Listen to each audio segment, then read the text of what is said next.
নমস্কার, চলে এসেছি পাস্তা রেসিপি নিয়ে। পাস্তাটা সেদ্ধ করার জন্য এখানে আমরা একটা কড়াইয়ের মধ্যে জল নিয়ে নিয়েছি। তার মধ্যে দিয়ে দেবো কিছুটা পরিমাণে লবণ। সেটা ভালো করে জলের সাথে মিশিয়ে নেব। জলটা যখন একটু গরম হয়ে যাবে তখন আস্তে আস্তে পাস্তাগুলো দিয়ে দেব।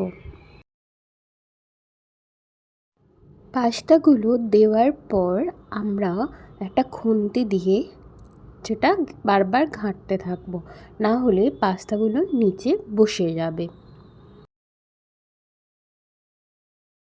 পাস্তাগুলি সেদ্ধ হয়ে যাওয়ার পর আমরা একটি পাত্রে ছেঁকে নিয়েছি। ছেঁকে নেওয়ার পর তার মধ্যে দিয়ে দেবো 1 চামচ পরিমাণে তেল, যাতে পাস্তাগুলি গায়ে লেগে না যায়।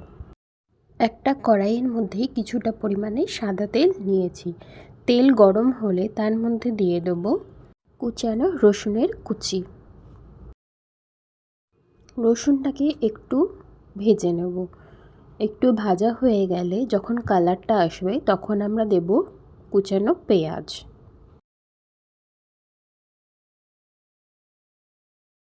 পেঁয়াজটা একটু ভেজে নিয়ে তার মধ্যে আমরা দিয়ে দেব সামান্য পরিমাণে লবণ।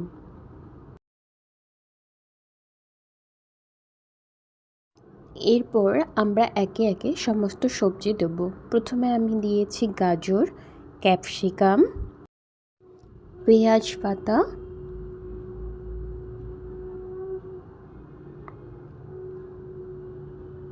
কাঁচা লঙ্কা কুচি।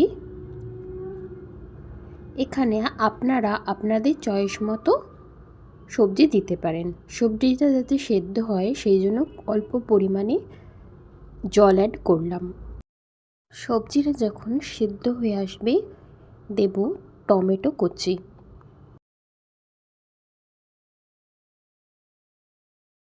টমেটো কুচিটা সবজির সাথে মিশিয়ে সেটাকেও আমরা অল্প একটু ভাজা করে নেব।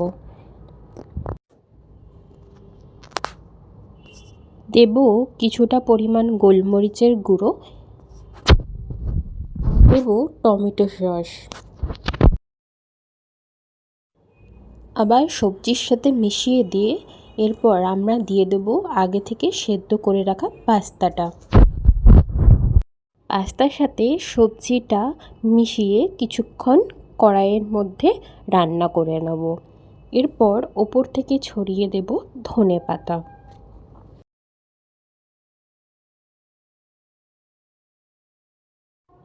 আর দেব কয়েক টুকরো চিজ। তৈরি হয়ে গেছে পাস্তা। এখন গরম গরম সার্ভ করুন। যদি ভিডিওটি ভালো লাগে লাইক করার অনুরোধ রইল।